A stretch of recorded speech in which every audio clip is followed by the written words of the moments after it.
Oke, halo semuanya dan selamat datang kembali di Testorkum.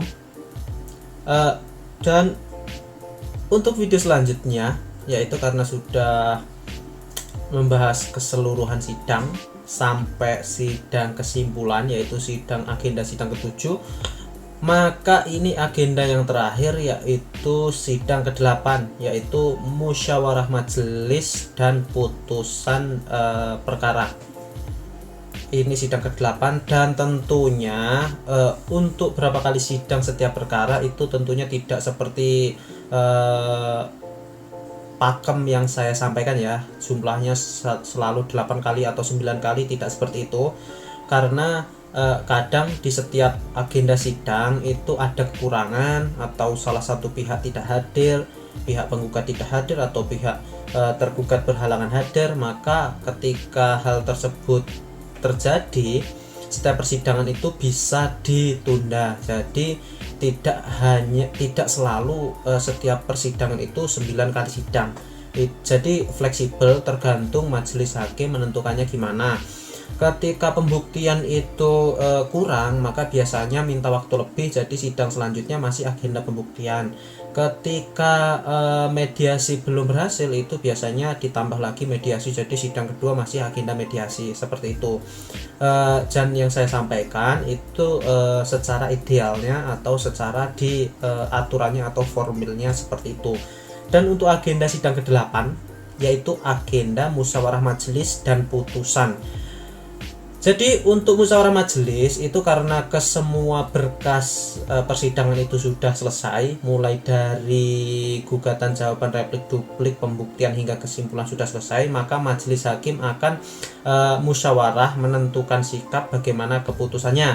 Untuk persidangan perceraian itu majelis hakimnya ada 3 dan 1 panitera. Jadi setiap majelis hakim akan menyampaikan sesuai dengan keinginannya masing-masing, sesuai dengan hati nuraninya masing-masing. Jadi nanti ketika majelis hakim 1 menganggap pihak tergugat menang atau pihak penggugat yang menang, itu nanti akan dikumpulkan jadi satu dan tanggapannya juga akan diputuskan pada saat itu juga.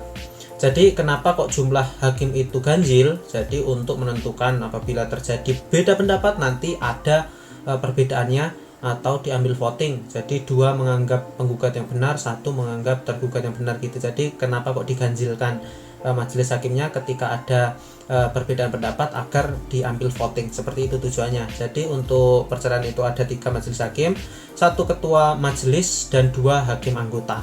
Keduanya nanti ketiga-tiganya juga akan memberikan pendapatnya masing-masing. Nanti waktu musyawarah majelis juga akan disampaikan, baik secara tertulis atau lisan, disampaikan, dibacakan juga.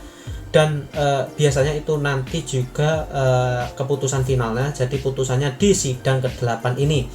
Dan untuk sidang ke-8 ini apabila pihaknya keberatan atau para pihaknya itu tidak merasa kurang atau merasa kurang adil, salah satu pihak itu merasa kurang adil atau kedua belah pihak merasa putusannya masih kurang tepat, itu masih diberi jangka waktu 14 hari untuk mengajukan upaya hukum, yaitu bisa mengajukan banding dengan mengajukan memori banding. Oke. Dan ketika tidak ada upaya hukum, maka sidang selanjutnya yaitu ikrar talak dan selesai.